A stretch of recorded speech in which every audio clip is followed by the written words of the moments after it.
Here are 7 key emotional intelligence facts with practical tips to put them into action.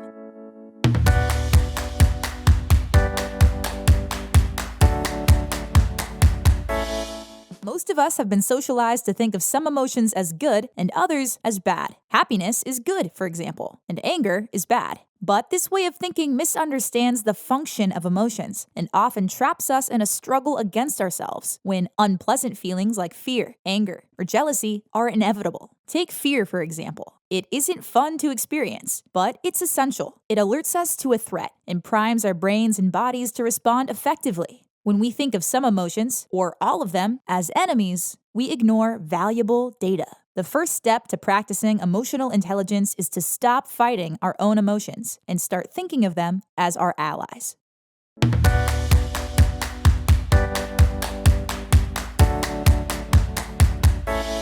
At some point in your life, you've probably heard someone say, "Leave emotions out of it," or "Don't be so emotional." The idea that emotions are the problem is deeply ingrained in many cultures, but it's not supported by research. In fact, it's quite the opposite. Research tells us that suppressing emotions has been found to increase their intensity and psychological distress, and reduce happiness, one's ability to make decisions, and one's ability to think clearly. It's pretty ironic, considering the whole purpose of trying to leave emotions out of it is to make better decisions. But practicing emotional intelligence isn't just about blindly following our emotions. It's about navigating them effectively. Which brings us to our next EQ fact.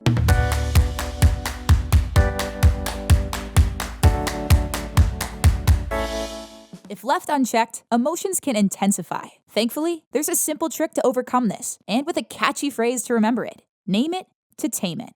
Research has found naming our emotions is remarkably effective in reducing their intensity. This opens the door for us to make intentional choices by blending thinking and feeling. But it's important to note that your ability to name emotions will depend on the depth of your emotional vocabulary. The more words we have for different complex feelings, the better we can understand and navigate them. Plutchik's model of emotions is a great place to test your emotional vocabulary and start expanding it.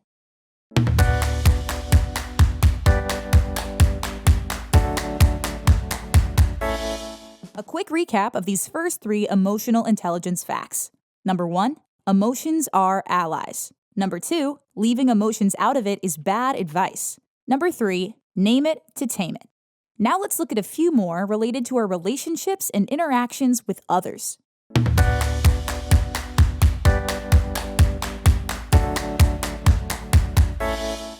At the most basic level, the brain's top priority is survival. Belonging isn't far behind, because it's been intimately linked to survival for millennia. When people feel attacked, even if their actual survival isn't at stake, it triggers a stress response, aka the famous fight or flight response. 6 Seconds CEO Josh Friedman describes what happens next. So, when someone feels attacked, odds are they aren't going to see your point of view. They're biologically wired not to. The key word here is feel. Emotion is about perception, not objective reality. Does the person perceive a threat? If they do, it triggers this response. To practice emotional intelligence, this is something to stay aware of, especially when you are in a position of power or authority.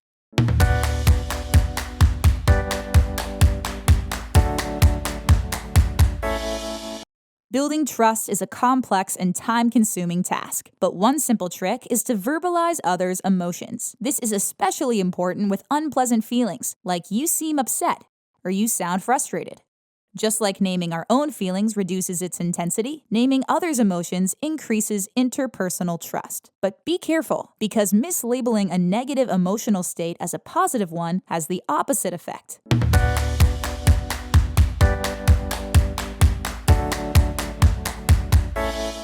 Emotions spread quickly through a variety of mechanisms, ranging from voice inflection to body posture to tiny facial expressions.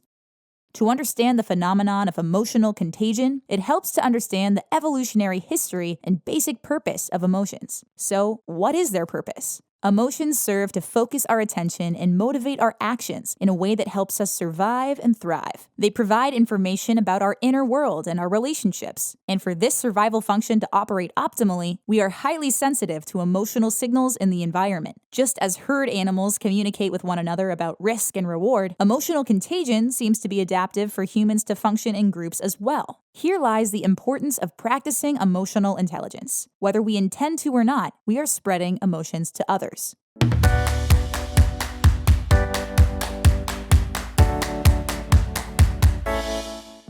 Empathy, or recognizing and appropriately responding to emotions, is a foundational element of emotional intelligence. It's the ability to feel what they're feeling and let that guide how you respond. Empathy is something we are somehow both biologically wired for and a skill we have to learn and refine. Empathy is a skill we must continually improve. And the good news is, it's a learnable skill, just like emotional intelligence in general.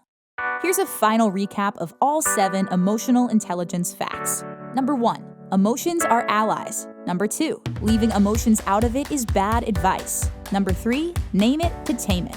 Number 4. When people feel attacked, they defend. Number 5. Verbalize others' emotions. Number 6. Emotions are contagious. And number 7. Empathy takes work. Emotional intelligence can be learned and developed. Our brains have a remarkable ability to keep learning and growing throughout our lives, and emotional intelligence skills are no different. They can be learned and improved with focused attention and effort, and considering its link to better effectiveness, relationships, well-being, and quality of life, that's great news.